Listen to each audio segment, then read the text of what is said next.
J'espère que je suis dedans. Ouais, je suis dedans. Ça, c'est cool. Je suis désolé, j'ai mon bonnet parce que je me suis coupé les cheveux. Moi, quand je me coupe les cheveux, je me rase complètement la barbe. Je fais tout en même temps. Je fais pas de différence entre les cheveux et barbe.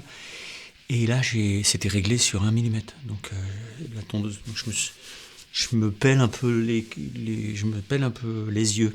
Ok.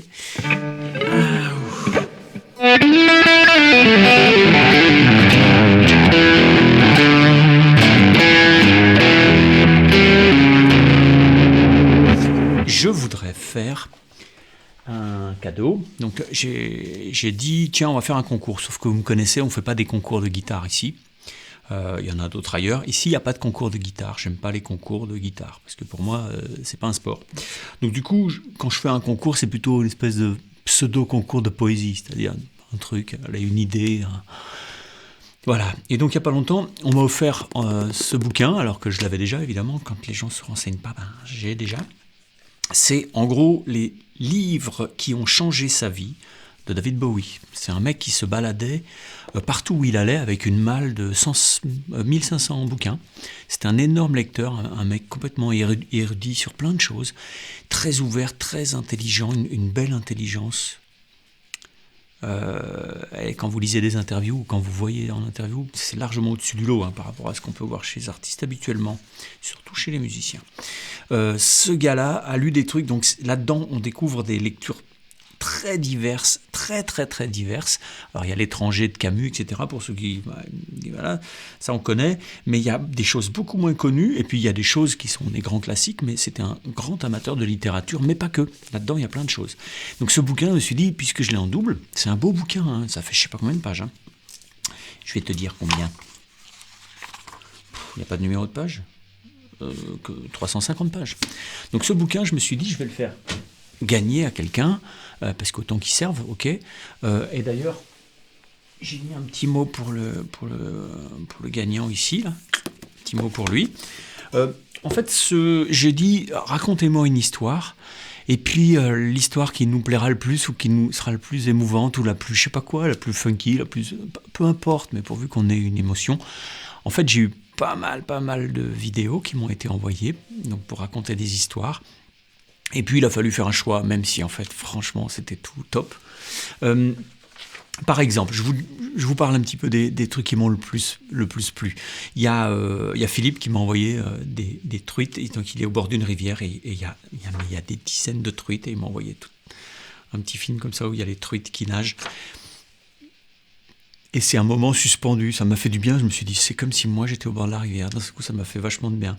Il y a Sylvain qui me raconte son amour de la danse, et puis la vie passant, 40 ballets, il se dit bon je n'ai pas le temps de danser, et puis il voit cours de classique danse, il y va, cours de classique jazz, il y va, et puis il se retrouve avec 20 nénettes de 20 ans, lui il a 40 ans, il est en rose, tout le monde est en noir, il dit enfin, c'est vachement beau ce qu'il raconte. Donc il dit voilà, j'étais complètement gêné d'être là, mais en fait on y a pris du plaisir, après j'ai dû arrêter, mais voilà, j'ai beaucoup aimé son témoignage et son histoire, c'était vachement chouette.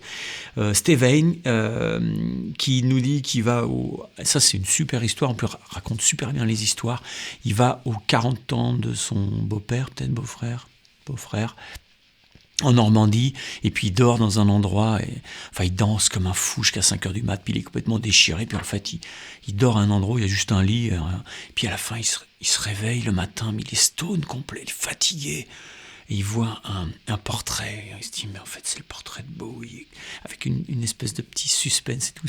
C'était super, j'ai adoré. Qu'est-ce que j'ai eu ?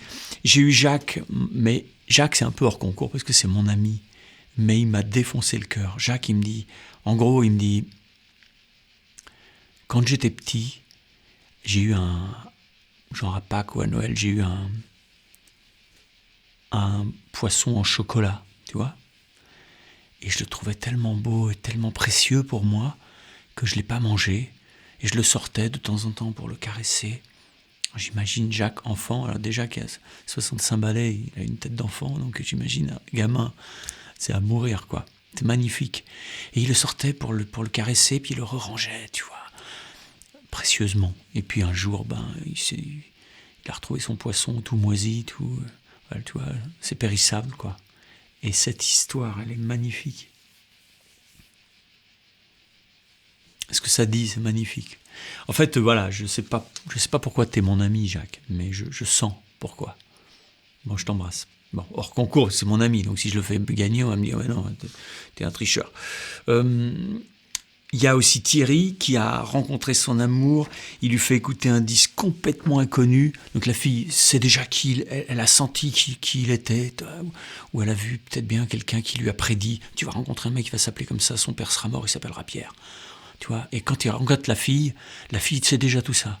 Puis le soir, il lui fait écouter plein de disques, et puis à la fin, il lui fait écouter un disque en lui disant, celui-là, tu vas pas le connaître, c'est un truc complètement...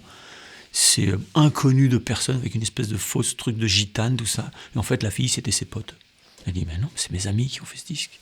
Tu vois, une belle histoire, j'ai adoré. Il y a Michel, j'ai adoré ton humour, Michel. Michel, il se pointe pas loin du musée du Vaudou à Strasbourg, qui est dans une espèce de château d'eau. Et puis il est en bagnole, et puis il s'arrête devant le musée Vaudou, et d'un seul coup, il y a un papillon qui arrive et qui se pose sur son épaule. Alors t'es comme ça, t'es un peu pendu au truc, puis en fait après il te dit, puis après il est reparti, puis ça n'a rien changé, ça n'a rien fait, ça n'avait aucun rapport. J'ai adoré. François, avec sa coiffure en pétard, une tronche pas possible, il me dit, voilà, en fait je vais te raconter ma première guitare, il s'était fabriqué une guitare quand il était enfant, avec des clous, tout ça, puis après il a eu une première guitare, il l'a retrouvée sur une poutre, dans une maison qui était destinée à son frère, et donc il a retrouvé cette gratte, et il me la montre, c'est une guitare toute pouilleuse, un truc d'enfant, presque un jouet, il a pété toutes les cordes, donc il a remplacé par des câbles de frein de vélo, et du coup ça a fait sauter le chevalet, enfin toute une épopée avec ça, j'ai adoré. Il y a Duan qui habite à Barcelone, qui est musicien, qui essaie d'être professionnel, et donc qui a voulu changer de vie, qui nous explique un périple de pêche aux oursins avec les combinaisons un peu professionnelles, tu vois, où il est tout gonflé. Et en fait, même malgré les lestes, parce que tu sais, pour aller au fond, pour que tu coules, ils te mettent des lestes. Et lui, ils n'arrivaient pas à descendre, donc ils flottent. Ça, c'était vraiment bien aussi. Les trois qu'on a choisis, hein. Il y a le troisième, c'est Nicolas, qui m'a fait vraiment chaud au cœur. C'est le mec, il a un vieux camping-car avec des potes. Ils l'ont acheté plusieurs avec des potes. Et ce camping-car, alors je sais pas si je pouvais passer leurs vidéos, j'ai pas demandé, donc j'ose pas passer leurs vidéos, parce que s'ils sont pas d'accord, ça craint, quoi, en termes de droit à l'image, tout ça. Mais bon, à l'occasion, s'ils veulent, à ce moment-là, je vous les mettrai. Et ce vieux camping-car, il tombe en panne. Ils ont fait plein de festivals de rock et de machins et de trucs, et, tu vois, des voyages avec ça. Puis un jour, ça tombe en panne. Mais c'est une grosse panne, genre courroie de distribution, tout ça, faut tout démonter, tout ça. Ils commencent par faire la vidange. Donc ils mettent un bac pour la vidange, puis ils font la vidange, puis ça bosse entre potes, puis ils se rendent compte que petit à petit, ça, c'est trop lourd à réparer. Il faudra un deuxième J5 en plus, tu vois. Donc il faudra un deuxième J5 pour avoir des pièces, tout ça, ils n'ont pas, tout ça, ils décident de le vendre pour pièces. Et puis, il a un mec qui doit venir le soir, et puis alors il laisse comme ça, puis il va au boulot, puis en revenant le soir, alors qu'il doit accueillir le gars pour le vendre, il se rend compte qu'il a plu, et que toute la pluie a ruisselé, elle est tombée dans le bac de la vidange, ce bac a monté, et ça a débordé, et toute la graisse s'est tirée et a coulé sur la route comme ça. Et après, il me dit, voilà, mon camping-car, il m'a parlé, il m'a craché à la gueule. Il m'a dit, tu veux me vendre? Voilà, je te crache à la gueule. J'ai adoré cette histoire. Comme il la raconte, c'est juste magnifique. Ça, c'est très émouvant pour moi. Il y a Milly aussi qui m'a parlé de ses tatouages. Ça m'a beaucoup plu parce que ma fille est tatouée de partout. Elle a vraiment, pas le visage, mais vraiment tatouée grave partout. Elle a commencé jeune. C'est une fille qui est un peu roots, c'est un peu une chouette fille. Et Milly, j'ai retrouvé un peu ça, c'est-à-dire qu'elle m'explique, elle me dit, voilà, je vais t'expliquer, voilà mon parcours, j'ai toujours été très timide, toujours passé pour le garçon manqué de la famille. Et elle dit un truc très beau là-dessus, elle dit, moi ce qui me dérange dans garçon manqué, c'est le mot manqué. Parce que tu as l'impression de petit que tu es un truc raté, quoi. Et effectivement, faut faire gaffe aux mots qu'on emploie avec les enfants. Et elle raconte un peu tout ça. Elle s'est dit, voilà, je suis toujours un peu inadapté, toujours un peu à côté de la plaque, toujours.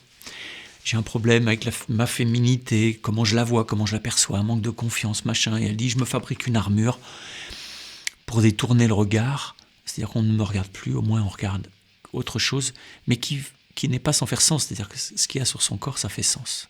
Et ensuite, elle prend l'exemple d'un tatouage qu'elle nous montre, qui est une muse, et qui est un très beau tatouage, la classe. Et j'ai beaucoup aimé ça m'a plu, parce que j'ai déjà parlé de tatouage avec des amis, mais souvent ils vont pas aussi profond que ça, et ils n'ont pas une pensée suffisamment... Enfin voilà, en tout cas là j'ai bien aimé ce que toi ça te faisait à toi, ce que ça voulait dire pour toi, et le fait que tu partages ça. Voilà, merci beaucoup Milly.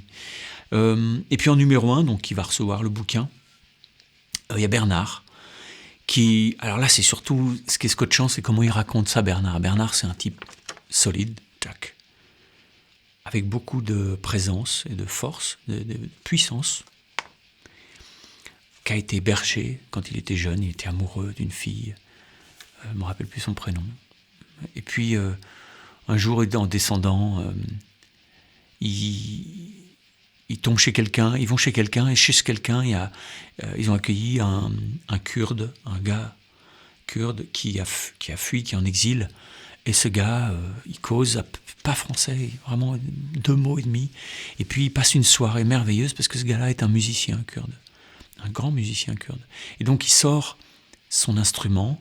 Donc là, il nous décrit l'instrument, tout ça, et il nous raconte ça avec à la fois des étoiles plein les yeux, mais avec beaucoup de force. Et c'est très beau comme il raconte ça, Bernard. Et il dit, on se comprenait pas, on n'avait aucun mot, mais ce soir-là, on s'est compris. Il nous a offert la musique et on a partagé quelque chose. Et puis, leur vie se sépare, etc. Et puis, ils se séparent aussi de cette femme. Ils ont 2 familles différentes. Puis un jour, pour un festival ou pour un concert, elle est venue, parce qu'ils se voient assez régulièrement, ils sont restés amis, et confidents, etc.